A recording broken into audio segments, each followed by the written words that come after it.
Hello everyone, welcome back to my channel. তোমরা কেমন আছো সবাই? আশা করি সবাই ভালো আছো। কিন্তু আমাদের বাংলাদেশের অবস্থা তো তোমরা সবাই জানো, খুব করুণ অবস্থা।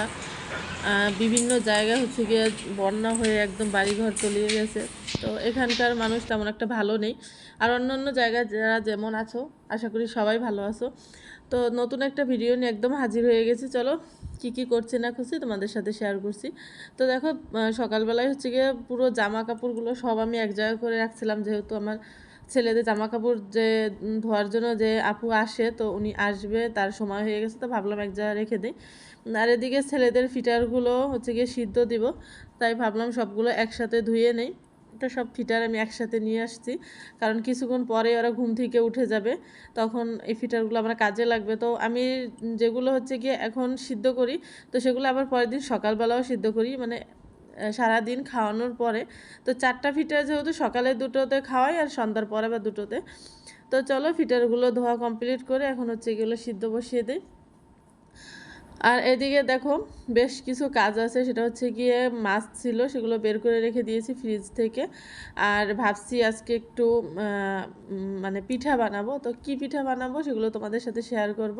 তার আগে এগুলো সব গুছগাছ করে নিই।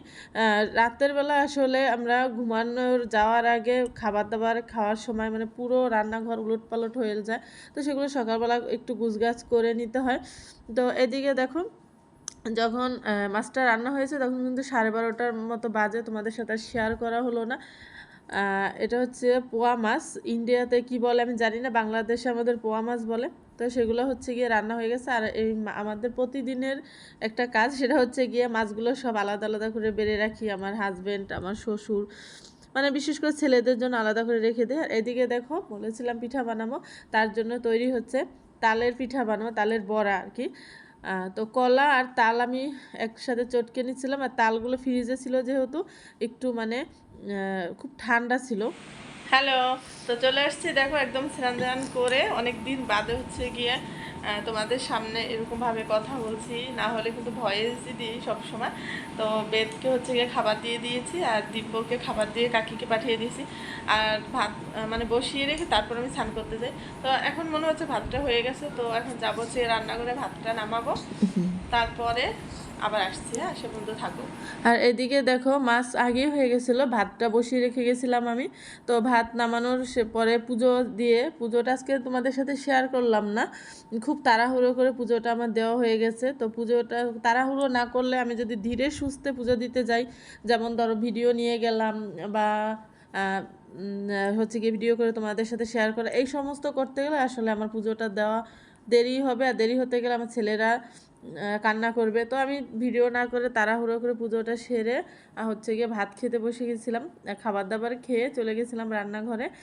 তো এখানে হচ্ছিল আগের একটু শাপলা ছিল, তো আমার হাজব্যান্ড হচ্ছে গিয়ে পোয়া মাছ খেতে পছন্দ করে না, তাই ওর জন্য হচ্ছে গিয়ে ওই শাপলার একটু বড়া করছিল কাকি। তো আমি এবার লাস্টে হচ্ছে ওগুলো উল্টে রেখে দিয়েছিলাম, যে একটু তেল ঝরুক তারপর উঠিয়ে রাখবো। তো ওই ধরনের বড়া আসলে আমি বানাতে পারি না, তো কাকি সেগুলো বানিয়ে রেখেছিল। বড়াগুলো কিন্তু খেতে খুব মজা লাগছিল। মানে শাপলার বড়া আমি এই জীবনে প্রথম খেলাম, কারণ এমনি আমরা শাপলা রান্না করে খাই, কিন্তু এগুলো খাওয়া হয়নি। তো দেখো, এদিকে আমি তেল গরম করতে দিয়ে দিয়েছি, আর হচ্ছে গিয়ে ওগুলো আমি আগে একটু মাখিয়ে রেখেছিলাম। আর তেলটা খুব গরম হয়ে গেছে, আর আমি গরম হওয়ার কারণে কী হয়েছে, আমি যখনই একটু বড়া দিলাম সাথে সাথে বড়াটা হয়ে যাচ্ছিলো। তো পুরো কড়াই ভরে দেওয়ার আগেই আমি যতগুলো দিয়েছিলাম অতগুলো এখন আমাকে তাড়াতাড়ি করে উল্টাতে হবে, তাহলে সব বড়া পুড়ে যাবে। আর পিঠাপুলি বানানোর বিষয়ে সত্যি কথা বলতে আমি অতটা পারদর্শী না, খেতেও আমি অতটা পছন্দ করি না। তো দেখো, হয়ে গেছে কিন্তু মানে সুন্দরভাবে দিতে পারছিলাম না, কারণ তেলটা অনেক হয়ে গেছে। তো জালটা কমিয়ে তারপর হচ্ছে এই বড়াগুলো উল্টে পাল্টে দিয়েছি। তো চলো বড়াগুলো দেখে নাও কেমন হয়।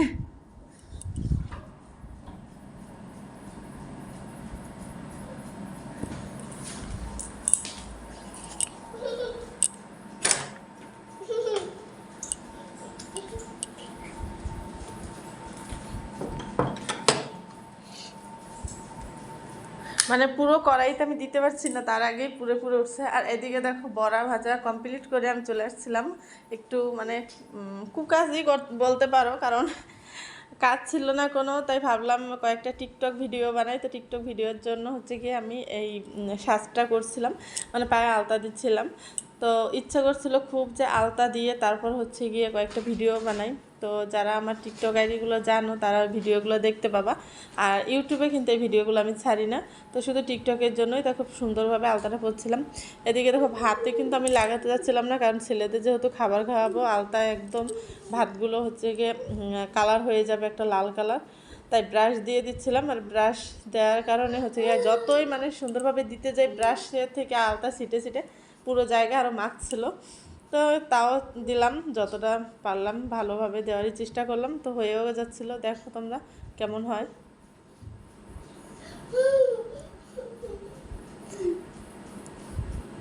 একটু তুলি হলে আর কি ভালো হতো, ব্রাশ দিয়ে কে আলতা দেয় আমি জানি না, আমি তো দিয়ে দিলাম।